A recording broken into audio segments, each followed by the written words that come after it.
Cinema censor complete, UA certificate అందుకున్న విజయ్ దేవరకొండ.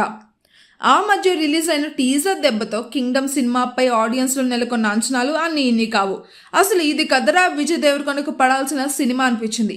ఈ ఏడాది ఇంపాక్ట్ చూపించిన తోపు టీజర్లలో ఇది పక్కా టాప్ లిస్ట్లో ఉంటుంది. అసలు టీజర్ను సినీ లవర్స్ ఎన్నిసార్లు చూసారో వాళ్ళకు కూడా తెలియనంత రిపీటెడ్గా చూశారు. ఒక్కో ఫ్రేమ్ అద్భుతం అనే మాటని కూడా దాటేస్తుంది. ఈసారి విజయ్ మామూలుగా కొట్టాడని అనిపిస్తోంది. ఈ సినిమా జూలై 31న రిలీజ్ కాబోతుంది. అంటే మరో 5 రోజుల్లో ఈ సినిమా ప్రేక్షకుల ముందుకైతే రాబోతుంది. ఇక ఇప్పటికీ చిత్ర యూనిట్ ప్రమోషన్స్ల వేట షురూ చేసింది. ప్రస్తుతం ఈ సినిమాకున్న హైప్ చూస్తుంటే రిలీజ్ తర్వాత రికార్డులు తిరగరాసేలానే కనిపిస్తుంది. ఇక తాజాగా ఈ సినిమా సెన్సార్ను కంప్లీట్ చేసుకుంది. ఈ సినిమాకు సెన్సార్ నుంచి యూఏ సర్టిఫికేట్ వచ్చింది.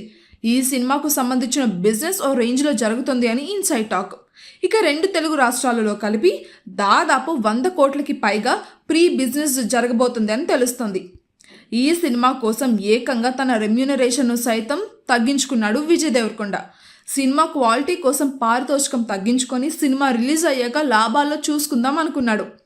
పడిన చోటే లేవాలన్న సామెతను వంట పట్టుకొని గౌతమ్ తిన్ననూరితో కింగ్డమ్ సినిమాను పట్టాలెక్కించాడు. ఈసారి ఎలాగైనా సరే పాన్ ఇండియా రేంజ్లో హిట్ కొట్టాలని కసితో ఉన్నాడు.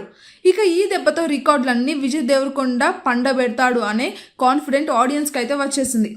పైగా జెర్సీ తర్వాత గౌతమ్ చేస్తున్న సినిమా కావడంతో ఆడియన్స్లో మంచి తిరుగులేని అంచనాలు ఉన్నాయనే చెప్పాలి. ఇక గ్యాంగ్ షాప్ బ్యాక్ డ్రాప్లో ఈ సినిమా కథ అయితే సాగుతుంది.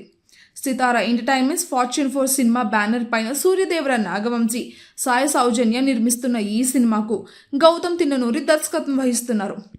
అనిరుద్ధ్ రవిచంద్రన్ సంగీతం అందించగా గిరీష్ రంగనాథన్, జోమెన్ టీ జాన్ సినిమాటోగ్రాఫర్లుగా పనిచేస్తున్నారు. కింగ్డమ్ ఒక స్పై యాక్షన్ డ్రామా. ఒక సాధారణ వ్యక్తి నాయకుడిగా ఎలా ఎదిగాడు, తన ప్రజలను రక్షించడానికి తను ఏం చేశాడు అనేది ప్రధాన కథాంశం. ఈ సినిమాను 2 భాగాలుగా విడుదల చేయాలి అని మేకర్స్ ప్లాన్ చేస్తున్నారు. ఇప్పటికే ఈ సినిమా ఓటీటీ హక్కులను నెట్ఫ్లిక్స్ పెద్ద మొత్తానికి కొనుగోలు చేసింది.